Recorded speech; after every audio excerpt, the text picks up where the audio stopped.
story is next as ESPN's Compact Sports Special, the 1985 World Series preview, continues. Kansas City, here I come. Going to Kansas City, here I come.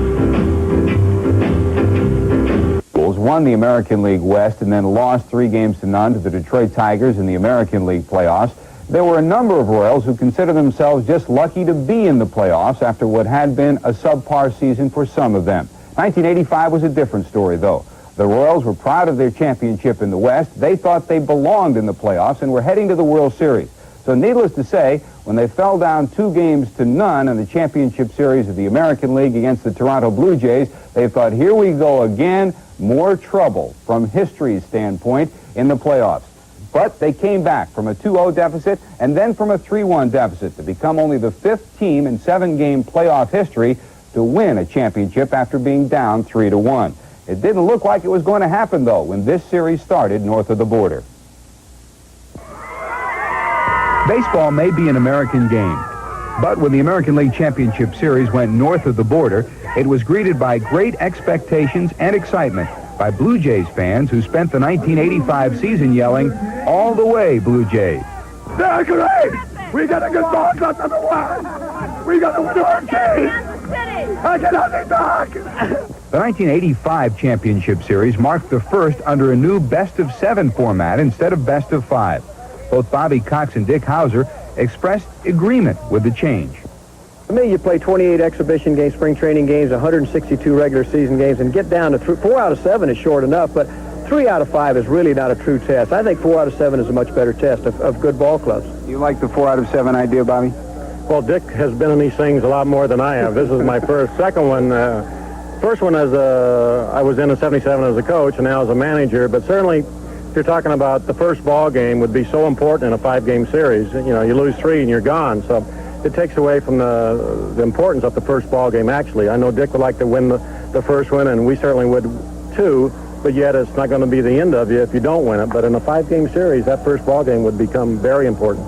As it turned out, they needed all 7 games to wrap up this war. The Blue Jays took a 2-0 lead with opening wins at home. 6-1 in the first game behind 8 innings of 3-hit pitching by Dave Steve.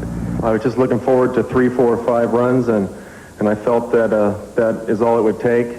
And I was real happy to see they came early, and you know, that's all that I needed. Al Oliver was a star in Game 2 as the Jays came back from a 3-0 deficit to win it 6-5 in 10 innings on A.O.'s hit off Dan Quisenberry. And once I got the 2 strikes from me, of course, it did dawn on me that I had to go where the ball's pitched, and that's really the only way I've ever known to hit. The series became the George Brett showcase for Games 3, 4, and 5. After the Jays knocked out Brett Saberhagen in Game 3, Brett tied the game with his second home run in a 4-hit game. And then Steve Balboni won it with an RBI hit in the 8th. I'll tell you, these are nights you don't forget about. And it would have been tough to lose that one because you wouldn't have been able to share it with everybody. And it's just, yeah, what a feeling. It's one of the best feelings. It reminds me back in 1980, the playoffs against the Yankees.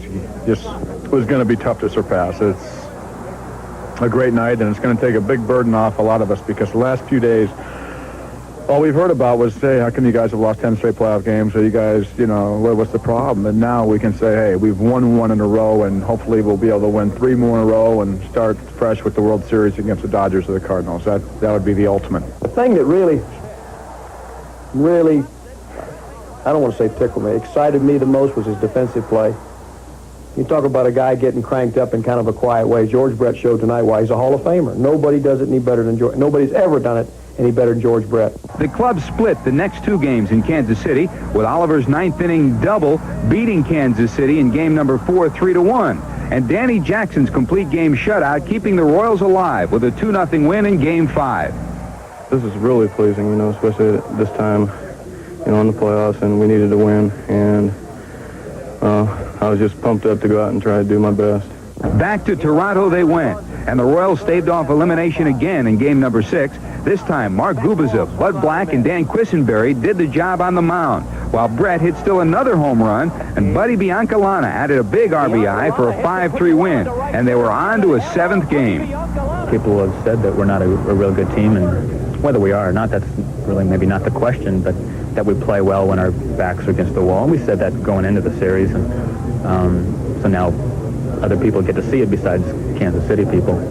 While 5 of the 7 American League Championship games were decided by 2 runs or less, game number 7 in Toronto was a walk-away for the Royals.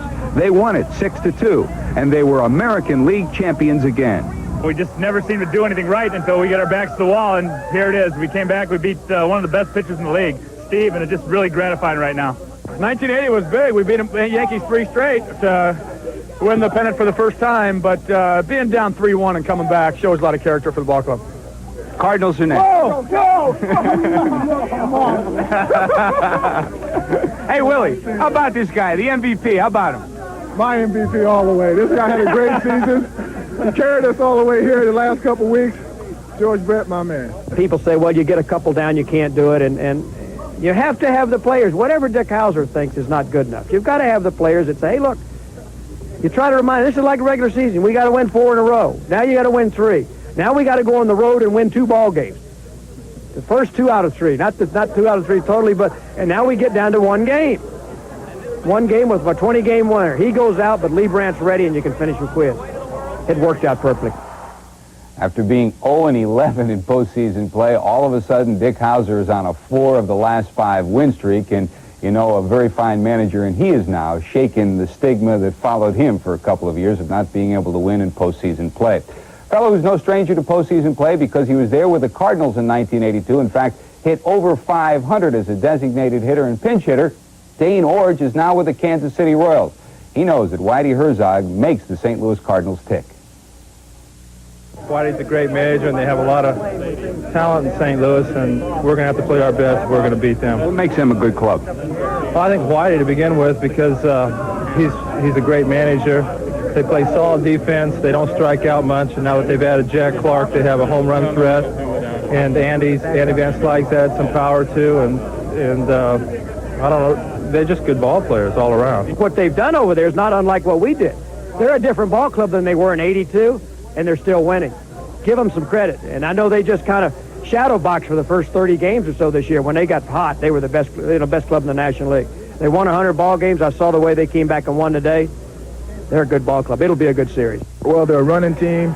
They're not they got a couple guys, 2 or 3 guys who hit a lot of home runs, but basically they're a line drive hitting team and a speed team, and they play good defense. They're similar to us, and hopefully we can keep some of those speedsters off base and keep some of the balls in the ballpark. That's what Danny Jackson's job will be in game number 1 on Saturday evening. Jackson was 14-12 during the course of the regular season, but with an ERA of 3.42. He was perfect in the postseason with that 1 win, and it was a shutout, so you know Jackson's looking for a continuation of that. John Tudor, the man who was the ace of the Cardinal staff for most of the year, nearly unbeatable during the last 2/3 of the season, will go for Whitey Herzog in game number 1. By now, you know full well that there will be no designated hitter in this 1985 World Series, so Hal McRae, who's been the DH for the Kansas City Royals, will sit and wait in the playoffs, wait for that 1 chance that he hopes to get to win a ball game. I can visualize myself, hitting in a spot that can determine the outcome of the ball game. And some of the guys that play every day maybe won't get in that situation during the course of the ball game, but I know I will because he's going to hold me back until that time comes and get a chance to win the ball game. It's the Cardinals and the Royals in the